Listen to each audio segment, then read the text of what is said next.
Ford, and stage name, Palmer. And Plasma. All right, we get to that. Plasma. Okay, Palmer, yeah.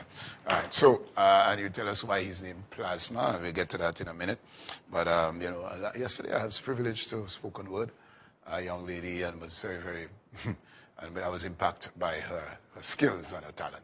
All right, so let's welcome our Plasma, the poet. Good morning and welcome, sir. Good morning, sir.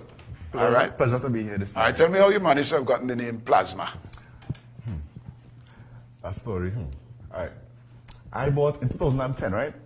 I bought a 32-inch flat screen TV. And I was trying to change my name on Facebook to something, and everything I typed in wasn't accepted, right? I just look around the apartment and I just type in plasma screen.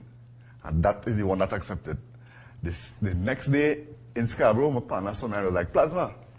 And from ever since, I just went with it. Very good. So you're a poet. Where you fell in love with poetry and well, they want to label you the Shakespeare, the Black Shakespeare. Is that what you would claim if somebody say Black Shakespeare? Ironically, that was my nickname in Bishops. When I went to Bishops, they used to call me Shakespeare from like second form. Because I did a poem for social studies project. And ever since, they called me Shakespeare. What was that poem? It was a poem on truth or something. I can't remember exactly what it was, but I just wrote it on the spot for that project, and I got a lot of forward from that ever since. So I understand that your poems are part of a book, and your first book was the 22 Virtues for You to Pursue. Correct. So let's just get an insight in terms of that journey from writing your first poem to where you are now, where you are the dub Plasma. Yes. Okay, so currently I'm in my early 30s, right? And throughout my 20s, I always wanted to write a book, always. Not necessarily poetry, but I always wanted to do literature. And I just find that too much time was passing, and the best time to do something is now, and you could take the risk. And that's why I decided to just go ahead with it, and I just started to just put pen to paper. November 2022. I just started to just write poems, and I believe the first step to doing something, especially poetry, is actually get the pen to the paper. And from that stage, I did all my research on how to actually publish the book from start to completion, and that is how it went. So a self-publication?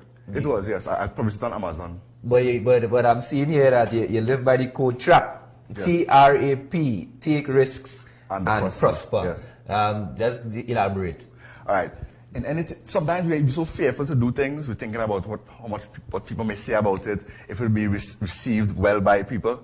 But sometimes you have to forget all of that and focus on what you want to do, what you want to accomplish, and go forward. And when you take the risk, most of the times you realize that you prosper because of that risk. All right, so let's get into your poetry. Yes. All right. You said you can't remember the one you did in Bishops that you best, you know. But a poet is always a thinker. And he sees beyond sight. Right. And that's the art of writing. You have to be able to see. Just give us an insight as to how you put your material together. You out on the road, you have an idea, and poetry / spoken word. There is a slight difference, even though it comes from the same belly. A poet can tell you a story or speak to an issue without rhythm or rhyme. However, that's what distinguishes spoken word from poetry.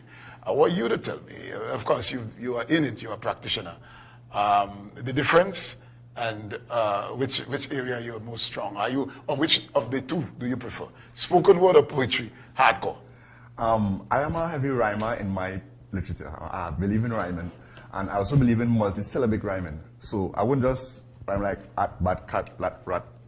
I'll try to double up or triple up on the meaning. So it'll be like, today, who say, you may, new day, you know, that's two syllables in contrast to one. So I like to play around with the, you know, like the different aspects of literature, metaphors, onomatopoeia, alliteration, similes. I actually did this in school, so I have the knowledge of the procedures in poetry. So I apply them a lot in what I do. Give us one of your favorite pieces, just maybe a couple lines, so we have an idea of the use of the language and how skillful you can play with the words as to deliver the message. Is message important in your delivery? Of course. Okay, go ahead. Right. This one is from my poem called Hope, right? What do we have when all is out of our control? Hope is what we lean towards, our greatest form of console. For when all is lost, what can we find? That hope that soothes every human mind. All right. So and that's a well. Does it come to you, or do you search for it? By that I mean a writer. Okay. The specific process with this particular book, the name of it is 22 Virtues, right? So I had to think about the virtues that I wanted to include in the book. You know, patience, love, kindness, honesty, trust. I had to think about what I wanted in the book before I started. So there are other situations where I get inspiration from what is around me, but I particularly wanted a specific feel for that book, so I wrote based on what I came up with. And when we understand that you're also a songwriter. I do. And a recording artist as well. So holistic creative. Yes. And you hold. But naturally along the journey, you may encounter challenges. And sometimes, I don't know if you are one of those, but you would seek different elements to rekindle that flame from time to time. What keeps Plasma going? What keeps me going is the constructive criticism. I don't really believe in, you know, full positive responses and then you get comfortable thinking that you're probably at a stage where you're not really at. I value constructive criticism, so I always try to get from people what could I have done better, how I could have inspired you differently, that kind of thing. So that is how I improve from the last thing that I did and the last step. I always try for upward mobility. So I value constructive criticism in contrast to just making me feel good about what I'm hearing. Mm-hmm. Where do you see yourself? Where do you see this art form taking you? I see this art form taking me to best-selling books. That is the goal I have, and I'm just doing this for a hobby. I'm doing it to reach to the highest plateau I possibly can. I also see myself getting into grooves musically and with poetry, because I'm an artist and artist. I believe in art, you know. So I see myself, because of my diligence and, you know, my focus, I see myself filling into some pocket that I should be. Mm-hmm. There are great writers out there. Yeah. Which is your inspiration? Among the writers, they're the great Daniel Steele, you name them, great writers. They are, you know, you name them.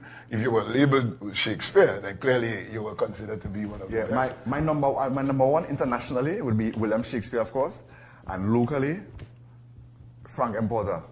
Good. Yes. From all reading books in school, I always used to pay attention to his poems and was always impressed by Frank M. Porter. So I would love to meet him in person also. The Republic reader. Yes. Which of the all right, so you go on there, so let me go there. So there are a number of poems that we as children had to learn from those that reading book, West Indian reader and so on. Which of the poems that you stayed with you, maybe? To be honest, I can't remember any specific poem. I just know that I read all during the time, and I always wanted to be a Frank M. Porter. I was in primary school. Well, I remember Kiskidi and Recess and God bless her soul. Empress Simon, my teacher in Standard 5, in Signal Government Primary School, she actually taught us how to do poetry in terms of the rhyme schemes, A, B, A, B. So since Standard 5, even before I went into first form, I developed a love for poetry. It's interesting because I mean, I remember you hit the nail on the head. Well, we all can remember that name. We all can remember that name. It resonated with me, and I remember having to go through the in primary school when you're doing when you're doing poetry. Yeah. I remember you have to answer questions as well. Yeah. They will ask one particular question, and what is the mood of the poem? And to some more intelligent, you would say melancholy. So every exam I use that same melancholy. So I'm melancholy all the time. But it's good that you could speak to the inspirations. Yes. But I'm also seeing that based on your bio and stuff, you have a certain you self-motivate yourself, and I'm also seeing that you go by global over local Tobago. Yes, that is actually a mixtape I did. I released it on all the streaming platforms, Spotify, iTunes, all of those. It's on there. So if anybody wants to tap into my music, they could go on any streaming platform and find my mixtape there. That is over local Tobago. I'm from Tobago, so everything. So you grew up in Miss North, you spent time in Miss North as well? I did. My parents actually are there currently. Okay. So you know me at all, besides knowing me on TV, you know? Not really. Okay, all right. My parents would do. Okay, fine. Well, okay. But let me get a little bit into, all right. So I just want to, test your skill. So this is a pen. It is. And if you have to, I don't want to tell a story, but to write about a few words, just about this pen, verbally, what would you use this pen to give us a poem about the pen? Just a few words. Spontaneous. Okay. To write with that pen, I see no ink. Why would you bother? And why does it seem like if on the other side is where you place the cover? Move your fingers, let me see something there. Oh, okay. So you use that color to write everywhere. Red ink, blue, black. Who told you that that's the color you should use for that? I think that is on point. And of course, excellent indeed. And congratulations.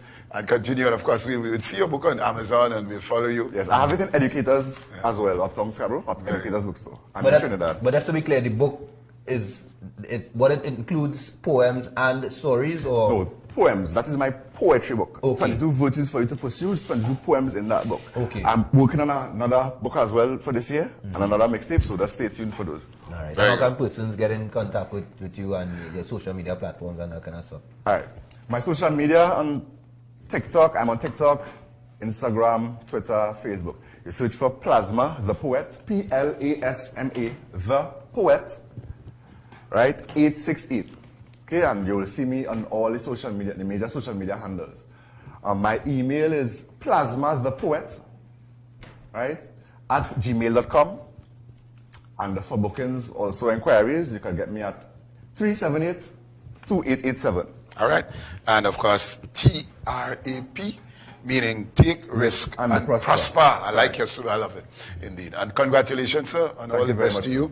And we'll chat again at some point. Okay, take care. Blessings. All right. So at this point in time, we go for the break. When we come back, we speak with Mr. Martin George, Chamber of the Tobago Business Chamber, and we speak matters dealing with the THA and the conflicts that they have. See you after the break.